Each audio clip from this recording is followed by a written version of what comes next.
almost let Trump off the hook, that he tried to bring Americans together. You know what I mean? But instead, Trump wants to cut off health care for millions of people. He's vowing to end Obamacare and said Republicans have a plan to replace it. Really? This is news to Republicans because they don't have a plan. They never heard of it. They were completely blindsided by this. Why is he's you know, in addition to not being that bright, he's also self-destructive. You know what I mean? It's like he had a chance here to say, hey, I'm off the hook a little bit until the whole full report comes out, of course. And I'm going to bring everybody together. We're going to improve Obamacare. Everyone's going to be safe.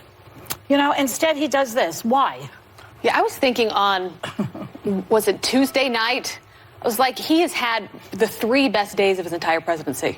That's got a low bar. Well, yeah. However you want to rank it, no collusion.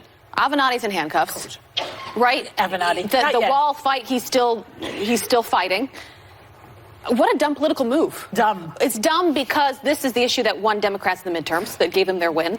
And 2, as you said, Republicans don't have an alternative plan. And that's why the other thing that bothers me about this is he has people in his cabinet and his own vice president that are pushing back, saying this is not a good idea, and he's not listening to them. No. So I feel bad for people that work for him, that's their job to give him advice, and it's like they throw it out the window. To do with the fact that the word Obama is in there? Yes. Yeah. It should just be called the Affordable Care Act, which is what it's supposed to be. He doesn't call it called, but he won't call it. But why not focus on lowering prescription drug prices? Yes. That is something that Republicans can get on board with. Can I tell you and my Democrats theory? would, Because he's so, as we know, obsessed with my father. My father was the person who voted no, and because he didn't believe in the skinny repeal. Yeah. Because Republicans, as we just stated, could not come to terms with what they wanted. The Freedom Caucus and moderates were fighting it out in the middle. And I think he actually came on here and said, does anyone even understand what a skinny repeal is? So Republicans couldn't get our ducks in order. And by the way,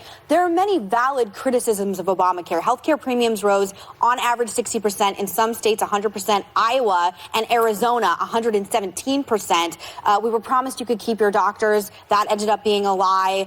The website crashed when the original sign-up. There are a lot of criticisms and a lot of valid reasons for Republicans to be against the Affordable Care Act. But the problem is we can't get our narrative in line about what we want because the party is so fractured. And politically, it is moronic to do right now. The other thing, can I say this? The other thing is that, you know, if the Affordable Care Act is repealed, 21 million people would lose their health insurance. That's right. 12 million adults would lose Medicaid coverage. 133 million Americans with protected pre-existing conditions would also lose that. So under the Affordable Care Act, no one can be denied coverage under any circumstances. That would just go away. So while there are problems, people are actually covered. All of that would hurt everybody, but the Republicans part that was the main fight was the pre-existing condition part. It was many things that conservatives had a hard time coming to terms with because they wouldn't want someone with a pre-existing condition to be denied health care under any insurance. Too good. But listen, but you know what? 53.3 billion in taxes would rise.